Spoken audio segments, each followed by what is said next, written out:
राम राम साथियों। जैसे आपके घर में कभी भी पैसे नहीं रुक रहे हैं, घर में हमेशा परेशानी है, तो आप देखिए कहीं आपके भी आप जैसे कभी क्या होता है, हमारा पानी निकलने किस तरह हमारा पानी निकलता है, उससे भी हमारे जीवन पर बहुत इफेक्ट पड़ता है। जल से ही जीवन है। जल अगर आप सही तरीके से यूज़ करोगे, जल को ज़्यादा यूज़ नहीं करना चाहिए, नहीं हमारा चंद्रमा खराब हो जाता है।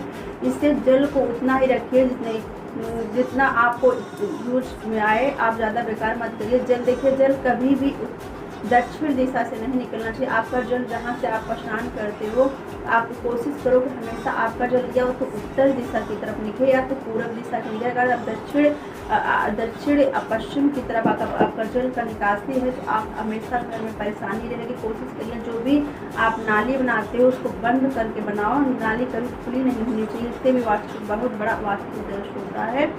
और जब भी आप नल लगवाते हो या तो आप कुएं करवाते हो, तो हमेशा कोशिश करो कि आप पूरब ईशान कोण में, उत्तर दिशा में आप इसा थोड़ा सा छोड़ के ईशान कोण में आप नल का यूज करिए। लेकिन अगर आप टंकी रखवाते हो घर पे, आप शहर में रहते हो या तो पक्की घर में आप टंकी यूज करते, टंकी हमेशा मास्टर रूम में दक्षिण पश्चिम के दिशा में आप जितना ही भारी बनाओगे उतना ही आपके घर का प्रोग्रेस होता रहेगा। इसलिए आप ये सब छोटे छोटी बातें हैं कि बहुत बड़े इसका फ़ायदा भी होता है, बहुत नुकसान भी होता है। इसलिए आप वास्तु के हिसाब से अगर आपके उत्तर पश्चिम में आपने कोई जलाशय या कोई स्रोत करा दिया है वहाँ पर, तो वहाँ इससे परेशानी है। जिसके लिए आप क्या कर सकते हो, इसलिए आप समी का वृक्ष लगा सकते हो।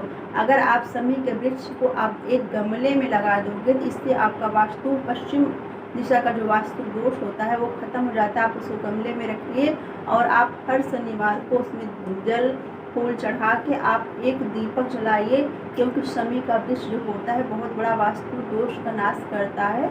इसलिए आप जब भी शमी का वृक्ष लगाएं, हमेशा उत्तर पश्चिम के कोने में गमले में लगाइए उसको पेड़, क्योंकि उसका पेड़ अगर बड़ा हो जाता है, फूलता है, तो उससे वास्तु दोष होता है। लेकिन अगर आप गमले में लगाइए, जब तक वो फूल नहीं आ रहा उसमें, तब तक उसको आप लगाए रहिए।